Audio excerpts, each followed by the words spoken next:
C'est vrai, les conditions sanitaires actuelles avec les restrictions, mais on essaie de faire le tout possible pour rendre la vie agréable.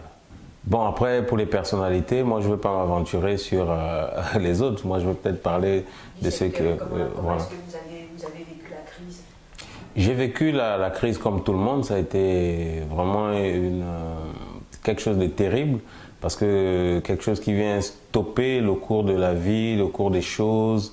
L'économie est à zéro, toutes les activités sont en berne. Les États n'arrivent pas à s'en sortir, donc ça a été la grosse difficulté.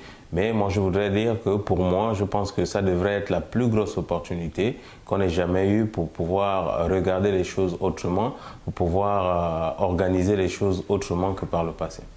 Ok, opportunité par exemple, moi j'étais toujours entre deux avions. Donc déjà ma fille, je ne me rendais pas à quel point je manquais à ma fille, je ne me rendais pas à quel point c'était terrible pour ma femme de vivre ces absences répétées là. Aujourd'hui, j'ai pu redécouvrir mon épouse, mon enfant, ma famille, tout ça là. Et souvent, je me disais que quand j'ai des projets en voyage, j'aurai le temps de pouvoir me pencher sur ça. Mais en réalité, il n'y avait pas de temps parce que dès que vous arrivez, c'est des interviews, c'est des répétitions, c'est le spectacle. Lorsque vous rentrez le soir à l'hôtel, la seule envie que vous avez, c'est de vous doucher, regarder quelques informations et puis c'est reparti pour 6 heures. Donc je revenais avec mes projets pratiquement non touchés. Or aujourd'hui, j'ai eu le temps d'asseoir tous mes projets et de choisir quelles étaient les priorités pour pouvoir les réaliser. Donc c'est une grosse opportunité. Et puis aujourd'hui, le projet de l'école, par exemple, j'anticipe, qui est un projet depuis 2012, qui tardait à se réaliser, aujourd'hui est en train de se concrétiser. Et tout ça, je peux dire que c'est grâce à cette restriction-là, ce confinement qui m'a permis de pouvoir mieux développer le projet, celui-ci et puis en général tous les autres projets. Depuis le 20 août dernier, on a commencé un stage de stand-up. Ce stage de stand-up est adressé exclusivement aux jeunes humoristes en herbe ou encore confirmés qui veulent intégrer l'école des Funzo Comedy Club. Donc depuis le 20, comme je disais, j'ai animé et là je poursuis même encore. Je ne m'attendais pas à ce nombre, ce qui prouve que le besoin manifeste de la formation est là. Et donc, il était prévu qu'on termine aujourd'hui, non le 28, mais avec le nombre qui s'est inscrit, on a pu faire tous les 8 premiers jours que l'écriture, parce que c'est d'abord les fondamentaux, c'est d'abord la base d'un humoriste. Donc à partir de maintenant jusqu'au 5, on va maintenant travailler sur l'interprétation, parce que le 5 septembre, ce sera le spectacle de restitution qui va constituer les auditions d'entrée au Funzo Comedy Club. Effectivement, ça c'est juste un stage pour préparer les humoristes à intégrer, sinon à passer les auditions avec un niveau minimum pour optimiser les sketchs. Parce que lorsque je regardais les jeunes, ils faisaient des sketchs, mais il manquait certaines choses. Il manquait l'organisation, il manquait la maîtrise de la structure, par exemple, de leur vanne. Et c'est ce qu'on a pu voir durant ces 8 jours de stage. Maintenant, l'école ouvre le 5 octobre prochain. Ça va être pour 2 années de formation. Et l'idée derrière, c'est de créer une véritable élite humoristique. D'accord. Et finalement, est-ce qu'il y a du talent? Il y a énormément de talent. Et je suis agréablement surpris. Donc, ici. On pourra peut-être voir une autre, on va dire quoi, la suite des Funzo. Est-ce qu'il pourra laisser son héritage? Est-ce que quand des Funzo sera peut-être fatigué, est-ce que des Funzo a capté peut-être des talents qui pourront faire mieux que lui? Mais il y en a déjà, il y en a suffisamment, et ça, ce n'est pas seulement sur Libreville, parce qu'en 2012, après mon stage de formation aux techniques d'écriture et d'interprétation à l'école de One Man Show de Paris, j'ai ouvert un labo à Évasion 2000 pour donner un cadre de formation à ces jeunes humoristes-là, surtout à la future génération. Et de ce labo sont nés des humoristes qui font aujourd'hui la fierté du Gabon, que ce soit sur les réseaux sociaux, comme dans les festivals. Je fais allusion à Yann Coco, je fais allusion à Dakem l'humoriste qui avait préparé ce labo. Et il y a Zaef qui évolue en France. Et en République démocratique du Congo, en 2013, j'ai été invité par le festival, par le Canada d'une organisation internationale pour former la nouvelle génération des humoristes congolais. Et aujourd'hui, ils ont le vainqueur du prix Talent RFI 2017, Roncien Koukelukila. Et il y a Abel Boala, il y a Emmanuel Tara, mais c'est toute une pléthore d'humoristes aujourd'hui qui font la fierté du Congo et de l'Afrique. D'accord. Et qu'en est-il maintenant du Festival international de l'humour africain dont vous êtes le producteur? Oui, je marquais une pause parce qu'aujourd'hui, sur le plan économique, c'est difficile. Déjà, c'est un festival que je faisais à fonds propres.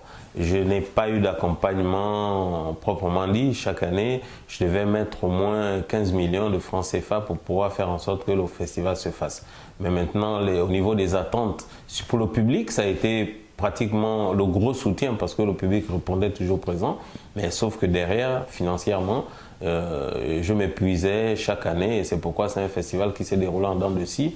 Donc la première édition c'était en 2008, ensuite la deuxième en 2012, je crois, 2013, ensuite 2015, ensuite 2016. Donc c'était dû à des... Voilà. D'accord. Est-ce que vous pouvez faire un peu la différence entre un humoriste et un comédien? Déjà, les deux peuvent faire la même chose si un humoriste. Un humoriste peut être un comédien, mais un comédien ne peut pas forcément être un humoriste. Un comédien, c'est quelqu'un c'est un acteur de cinéma, de théâtre, parce que la comédie, quand on entend comédie, on fait automatiquement référence au rire.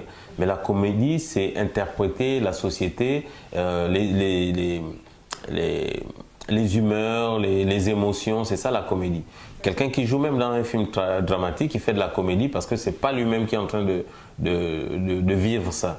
Il est en train de nous montrer, il joue le rôle de quelqu'un, voilà, donc c'est ça. Maintenant, un humoriste, c'est un auteur et un interprète de textes comiques. Déjà, c'est que je suis heureux de voir que c'est allé vraiment à une progression, je vais dire que très fulgurante, parce que lorsqu'on voit ce qui se faisait lorsque moi-même je commençais en 94, quand j'ai commencé à faire du théâtre, et qu'on entendait parler des humoristes comme les Papa Dibanzé, Marocco, Decombel, moi je ne l'ai pas connu, je l'ai vu juste dans un extrait de film Demain un jour nouveau. Mais sinon, aujourd'hui, quand on regarde ce qui se fait, c'est vrai qu'il y en a qui sont encore dans un esprit ancien dans ce qu'ils font, mais c'est peut-être parce qu'ils font une autre variété d'humour. Parce que dans l'humour, il y a beaucoup de métiers. Il y a des clowns, il y a des stand-uppers, il y a des viners, il y a tout ce qu'on voit un peu aujourd'hui. Donc chaque compartiment a sa particularité. Après, moi je pense que le plus important, c'est de pouvoir faire en sorte qu'il y ait plusieurs humoristes pour qu'on parle du Gabon comme étant un pays de l'humour. Bon, je retiens que c'est pratiquement la naissance officielle de Defunzu et de Dibakou. Je retiens que ça a été des grands moments. Je retiens que ça a vraiment impacté la société. Ça a suscité des vocations parce que 1 an ou 2 ans après, quand on voit tous les humoristes qui sont nés et qui voulaient faire comme le Rire à Gogo, on s'est dit on a quand même réussi à faire quelque chose. Malheureusement, on n'a pas pu continuer à faire chemin ensemble, mais sinon, on entretient de très bons rapports. On s'appelle pratiquement tous les 2 jours. Et d'ailleurs, nous sommes en train de mettre en place l'association des humoristes gabonais. On est en train de se battre ensemble pour pouvoir encadrer les jeunes et puis leur donner un espace de réflexion, de travail qui pourrait faire en sorte qu'ils apprennent comment organiser les choses et qu'on développe un esprit de solidarité mutuelle entre nous-mêmes. Le mot de fin, c'est peut-être à l'endroit des autorités et de dire que le secteur de la culture, qui a toujours été considéré comme le parent pauvre, c'est de dire qu'on n'imagine pas la richesse incommensurable que représente la culture gabonaise à travers sa diversité. Et là, je parle dans le cadre général, parce que nous avons un ministère de la culture qui est pauvre financièrement. Cependant, la majorité des pays qui se sont distingués se sont appuyés sur leur culture. Lorsqu'on parle de la Chine, aujourd'hui, la Chine n'a pas été seulement puissante par sa technologie, mais ils sont passés par leur culture, les arts martiaux. Aujourd'hui, lorsqu'on regarde les Chinois, on a affaire à un Chinois, le premier réflexe, ce n'est pas qu'il va nous fabriquer un téléphone en pleine discussion. Le premier réflexe, c'est qu'il peut nous frapper, il fait le karaté. Les Américains, c'est par la culture aussi qu'ils se sont permis de dominer le monde. Lorsqu'on lit, on regarde les histoires des guerres, je ne sais pas combien de guerres les États-Unis ont gagné, pourtant ils sont la première puissance. Mais ils nous ont montré, par des films, ils nous ont démontré que Rambo, Schwarzenegger, Chuck Norris, avec une seule arme, peut détruire tout un pays, voilà, tout un pays peut décimer toute une génération, tout ça, etc. Donc c'est par la culture, et je souhaite que notre pays prenne conscience de ça, que la culture, comme les gens le disent, c'est ce qui nous reste lorsqu'on a tout perdu. Le pétrole va finir, le manganèse peut finir, le bois peut également finir, mais tant qu'il y aura des Gabonais, la culture gabonaise va exister. Donc il faut avoir un peu un regard. Et aussi, en retour, c'est de dire aux artistes qui animent la culture gabonaise de faire en sorte qu'il y ait des modèles de réussite, parce que peut-être que l'État ne prête pas attention à nous parce que nous n'avons pas encore créé une véritable économie. Et c'est d'ailleurs le travail que moi je suis en train de faire à travers l'humour, de faire en sorte qu'il y ait plusieurs humoristes qui vivent bien, comme on voit par exemple au Baméen. Aujourd'hui, si les gens arrivent à sacrifier les économies pour envoyer leurs enfants apprendre à jouer au football, c'est parce qu'ils ont vu Didier Drogba, ils ont vu Samuel Eto'o, et dans un cas plus propre à nous, on voit Aubameyang, on voit les Didier Ibrahim. Donc, quand ils arrivent ici, ils roulent dans des gros cylindrés, ils ont des maisons. C'est aussi ça l'objectif de cette école, c'est de mettre en place des humoristes professionnels qui vivent de leur métier et dont la répercussion impacte la société. Donc, vous voyez. Si vous n'avez plus de questions, je pense que je n'ai plus de réponses aussi.